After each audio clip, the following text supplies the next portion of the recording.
이걸 탄 법안이잖아요. 그래서 네. 패스트트랙을 타서 12월 27일 날 이제 의결을 해야 되는 그 법안이거든요. 그러면 이제 이 법안을 좀 고칠 수가 있습니다. 이 법안을 현재 더 보완한다는 말씀이신가요? 보완을 할 수가 있습니다. 그래서 앞서 이제 말씀드렸던 것처럼 현재 이 특검법은 말 그대로 도이치모터스 주가 조작 사건 하나만 지금 걸려 있는데 네. 여기에 맹품백 문제, 그 다음에 논문 표절 문제, 네. 그 다음에 경력 조작 문제 이런 부분들이 붙기 시작을 하면 또 한 번 엄청난 소용돌이가 일어날 수밖에 없을 것이고 네. 계속해서 말씀드렸던 그 이야기처럼 특별 검사를 누구로 할 것이다라는 이 여론 띄우기 이제 이런 부분들은 그 잔잔한 이 장치들 중에 이제 하나고 네. 여기에서 거부권을 행사하면 여기에서 전면적인 정권 대림투쟁으로 전환할 것이다 네. 라고 하는 선명한 싸움들을 걸 맞아요. 수도 있고 더 세게. 안 그러면 더 강화된 법안으로 치고 갈 수도 있고 하면서 네. 계속해서 전국의 주도권을 완전히 윤석열 정권이 상실하게 되면 문제는 어디서 발생하느냐면요. 네. 야당이 이 현 정권을 때리는 문제가 아니고 여당 내에서의 분열들이 급격히 진행될 가능성이 있습니다. 그렇죠. 즉 1월달, 2월달 넘어가면요. 내가 공천 못 받는다고 생각하는 사람들이 네. 체감적으로 느끼기 시작한단 말이에요. 아, 나 이번에 공천 못 받는구나. 권력이 용산에 집중됐구나. 용산이 공천을 하는구나. 네. 이렇게 느끼기 시작하면서 급격하게 이탈 현상들이 벌어지면서 이 친윤 호소인들이 갑자기 호소를 하는 것을 끊어버리고 네. 비판을 하기 시작하는 이런 흐름들이 올 가능성이 높기 때문에 네. 1월 정국에서 설을 앞두고 치열한 수싸움이 이제 벌어질 것이다. 저는 그렇게 생각합니다. 이게 보면 특검이라는 게 사실은 모든 국내 정치 상황을 빨아들이는 블랙홀 역할을 하게 될 거예요. 그렇기 때문에 이제 민주당 입장에서는 대통령이 거부권을 행사하든 그렇지 않든 아까 우리 양 박사님께서 말씀하셨다시피 네. 이게 결국은 민주당 입장에서는 상당히 나쁘지 않은 상황으로 정치 상황이 전개될 수밖에 없는 건데요. 만에 하나 여기서 이제 거부권을 행사하고 제의가 들어가는 상황에서 민주당이 다시금 검토를 하고 주춤되고 이런 조금이라도 상황이 보인다면 그게 유일한 민주당으로서는 악재가 되지 않을까. 그거 외에는 다른 악재는 없을 것 같고요. 대응에 있어서. 그 다음에 이제 아까 말씀하셨다시피 결국은 50억 그 클럽과 이게 두 개의 특검이 진행되고 있잖아요. 두 개의 특검이 이제 동시에 가는데 하나는 이제 대장동과 관련된 50억 특검, 수수 관련 이제 특검법인데 여기에는 비교섭 단체에서 이제 특검을 초청 하도록 돼 있어요. 네. 임명 요청을 하도록 돼 있고 그 다음에 이제 김건희 특검법은 교섭 단체만이 특검을 제청을 할 수 있는 이런 좀 달라요. 특검을 그래요? 제청하는 게 달라요. 그러니까 50억 클럽 같은 경우는 말 그대로 이 비교섭 단체이기 때문에 정의당에서 이제 특검을 2명을 이제 추천할 수 있는 거예요. 네. 추천할 수 있는 건데 여기는 이게 좀 다르잖아요. 특검이라는 게 결국은 김건희 특검법에서는 특별검사를 교섭 단체니까 네. 국회의원 20명 이상 있는 단체 안에서만 추천이 되잖아요. 가능해요. 추천이 네. 가능한데 그러면 국민의힘하고 민주당만 추천할 수 있어요. 네. 근데 이제 이 추천도 대통령이 소속돼 있는 정당은 제외예요.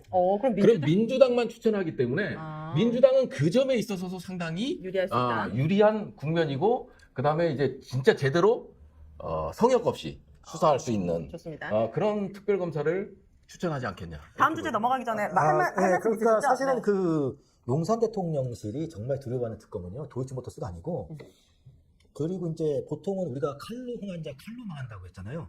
사실은 윤석열 대통령이 뭘 흥했냐면 일반 별건 수사로 흥했습니다. 별건 수사로 흥했는데 검찰총장 이제 시절? 특검이 그게 좋더라고요. 별건 수사가 가능한데 결국은 용산 대통령이 가장 두려운 건 뭐냐면은 김건희 여사 인사 개입 한마디로 인사 개입 이거는 국정농단입니다. 국정농단인데 그게 무서운 거예요. 인사 개입이 두렵고 그러니까 사실은 저도 말씀은 못 드리겠습니다만은 지금 어떠한 사람이 김건희 픽이다, 김건희 티오어다 이런 말이 시중에 난무하고 있거든요. 네. 그러니까 만약에 김 여사가 조금이라도 공적인 인사에 관여했다는 물증이 조금이라도 나오는 순간 네. 이거는 정말 그 핵폭탄이 터지는 겁니다. 그렇기 때문에 용산 대통령이 그걸 예, 아까 좀 첨언하자면 이제 특검법상에서 수사 중에 인지한 사건들, 네. 혐의들 이런 것도 다 같이 넣어서 할 수 있거든요. 네. 예, 그래서 그 다음에 또 하나는 뭐냐면 이 검찰과는 달리 매일매일 특검 대변인이 브리핑을 해요. 매일매일 수사 상황, 피의 사실을 제외한 매일매일의 과정을 설명하기 때문에 네. 그 아까 말씀드린 대로 이 김건희 특검은 한마디로 블랙홀이다. 네. 모든 상황을 빨아들일 수 있다. 만에 하나 북풍과 관련된 상황이 발생하더라도 이 김건희 특검을 덮지는 못할 것이다. 알겠습니다. 그렇다면 이제 다음 주제로 넘어가 보도록 하겠습니다. 장제원 의원이 잠시 멈추려 한다. 친윤 첫 불출마 시사했는데 잠깐 영상 보고 오도록 하겠습니다. 저는 22대 국회의원 총선에 출마하지 않겠습니다. 가슴이 많이 아픕니다. 국회의원직에 대한 미련도 정치에 대한 아쉬움 때문도 아닙니다.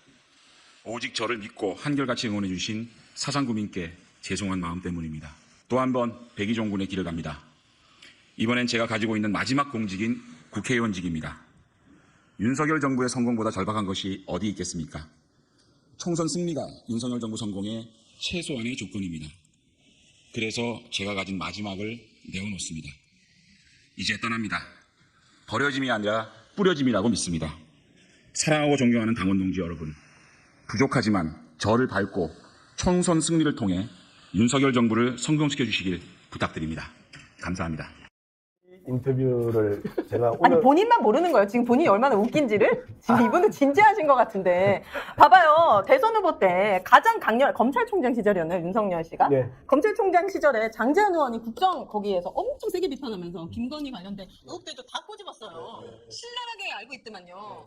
근데 윤석열 대통령 당선되자마자 갑자기 윤핵관으로 가면서 대통령 호위무사가 되더니 갑자기 반란군 하겠다고 막 대통령 또 버스 몰고 가서 난리치더니 이제 다시 또 뿌려주겠다고 이 사람 왜 이러는 거예요? 저 너무 힘들어요. 아니 그거 왜 이러는지 왜 몰라요? 모르겠네. 이게 가능한 일이야, 사람이? 사익이 있는 거잖아요, 사익.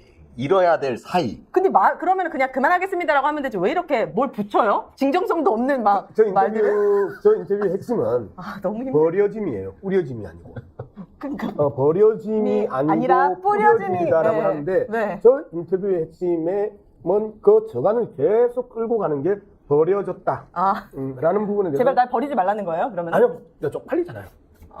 장제원은 버려졌다. 그런데 장제원이 불과 몇십 일 만에 40대 버스에서 데모질을 하던 장제원이 갑자기 대통령이 아까 말씀드렸던 것처럼 어묵 한 번 먹고 나서 부산 가서 어묵 한 번 먹고 나서 깨갱하고 왜 이런 거야? 항복을 해버렸단 말이에요. 네. 자, 이랬을 때 이제 여러 가지 이 의혹들이 제기가 되잖아요. 왜 장제원이 갑자기 저렇게 네. 또 깨갱을 했냐? 네. 그러면 지금 여러분들이 댓글에 올라오는 내용들 동서대학을 위해서 집안의 상학비리. 그걸 위해서 있어요? 또는 자식 문제도 있을 수 있겠고 또 워낙 유명한 이 아들들을 네.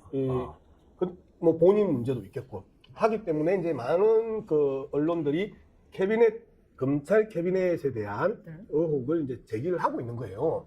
이제 그러면서 그냥 그만둘래 죽을래. 그럼 애초에 버스를 몰고 사람들을 데려가지 말았어야죠. 그때만 해도 이 정도까지 강하게 나올 줄 몰랐던 거야? 지는 몰랐겠죠. 그래서 그냥 죽을래, 맞고 죽을래. 이제 지금 이렇게 온 상황에서 그냥 죽겠다라고 지금 선언을 하기 때문에 네. 버려짐이 아니라 뿌려짐이고 도대체 버려짐까지는 내가 이해했는데 뿌려짐은 무슨 뜻이야? 저분은 자기 이름 무슨 F클라도 아니고 뭐 어딘가에 자기의 공로가 남기를 바라는 마음이겠죠. 뿌려지게. 그러니까 저는 저거 보면서 어떻게 생각하냐면은 용산 대통령실이 김건희 특검을 막기 위해서는 저는 그런 생각을 했어요. 용산 특검은 그러니까 지금 용산 대통령실은 김건희 여사만 지켜줄 수 있다면은 모든 것을 양보할 수도 있겠다는 그런 생각이 들었어요. 네. 그러니까 제가 이 방송 서두에 약간 농반진반을 말했으지 북한이 김건희 특검 반대하는 입장 내주면은 고려연방대 수용하는 것처럼 정말 이명환 위원장이 중도에 좌절한 당 혁신이 김건희 때문에 될 수도 있겠다. 한마디로 김건희 여사가 알고 보니까 밤의 혁신위원장이었다. 그러면 장제원 의원은 방해가 된다고 판단이 됐던 거예요? 그런데 그것도 아닙니다. 사실 장제원 의원도 남는 장사인 게요. 저분이 무지하게 후각이 발달한 사람이에요. 권력에 대한 후각이. 벌써 장제원의 코에는요. 네. 벌써 윤석열 정권을 장례지내는 향냄새가 맡아요. 향냄새. 벌써 장전의 코끝에는 윤석열 정권의 향냄새가 나고 있거든요. 아니 그러면 압박이 아니라 이제 압박을 이거죠. 내가 이렇게 압박받으면서 나도 벌어졌다면서 나도 이제 한마디로 나도 윤석열에게 당했다는 거죠. 한마디로 자기도 이제 피해자 울고 싶은데 빰 맞았다는 할수 있다는 이야기예요? 거예요. 드디어 이제 나도 피해자 코스프레 하겠다는 거예요. 그러한 알리바가 생긴 거예요. 나도 윤석열한테 맞았어, 당했어 이렇게. 네. 아니 그러면 예. 윤석열 대통령은 왜 장제원을 치는 걸까요? 굉장히 좀 상징적이잖아요. 나름대로 이제 제일 가까운 어떻게 보면 사람이. 윤 대통령이 드디어 국정 쇄신을 한다.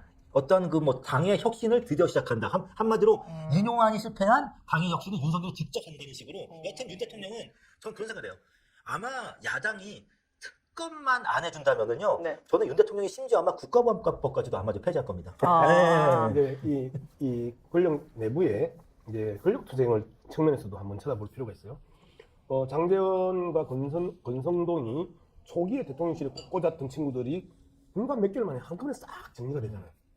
그리고 그해 여름에, 작년 여름에 장제원하고 권성동이 강릉과 부산으로 내려가가지고 꿈쩍을 안 했단 말이에요. 그리고 1년 동안 숨죽이며 살다가 전당대 때 갑자기 김장년대 하면서 살짝 장제원은 다시 고개를 살 치켜들었고 권성동은 딱 들어가가지고 꿈쩍을 안 하고 있다고 지금도.